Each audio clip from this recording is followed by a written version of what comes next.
So occasionally I learn a new word, or I remember I hear a word that I wasn't familiar with. And in this chapter, there was one of them. And the word was gimlet. And it's like, what's a gimlet? Because I know a gimlet is a drink, and it's gin and lime juice. And I knew that it existed. But I wasn't sure what a gimlet was referring to a person.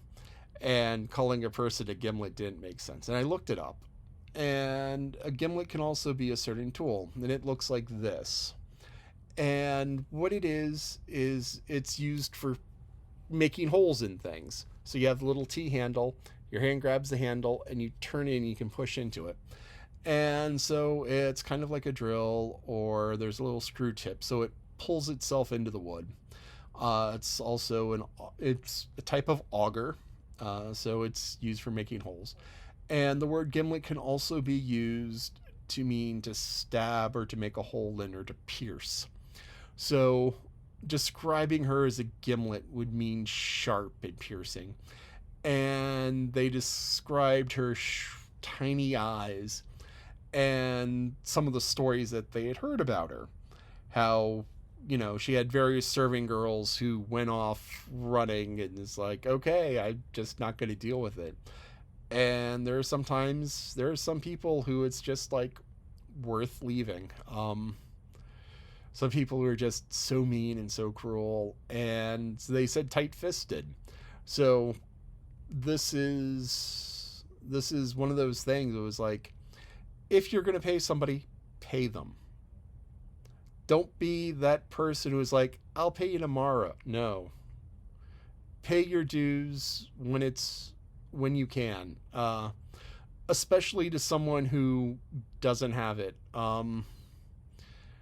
It's kind of a tragedy in a lot of ways how there is this tendency not to pay people up front, especially in the service industries.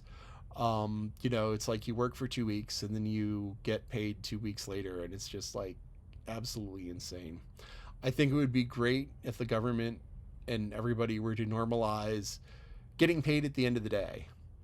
So it's like, if you make less than $10 an hour, some number, uh, that you get paid at the end of the day.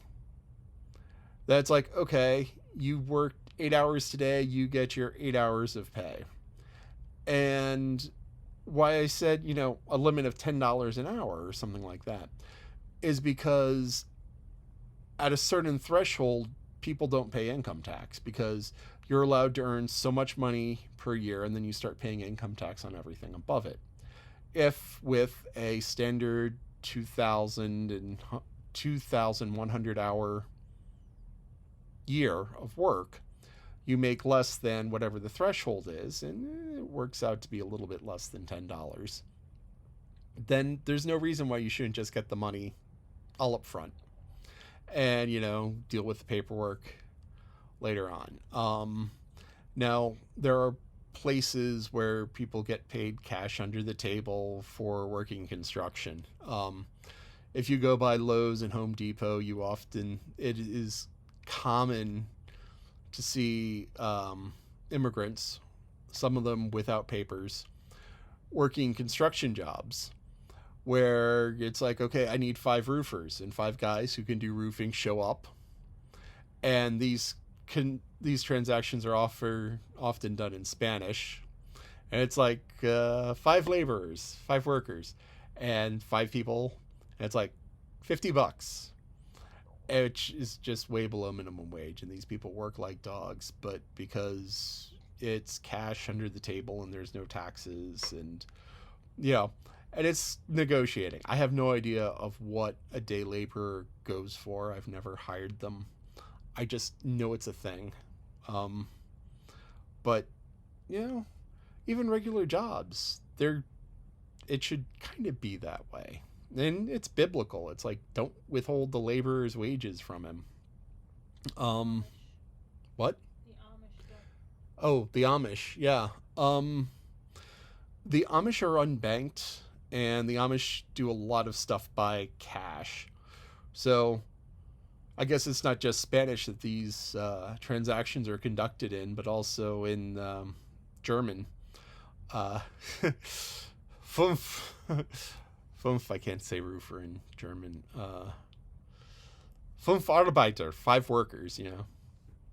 And get guys with straw hats. And the Amish work hard. But anyway, so that's a gimlet.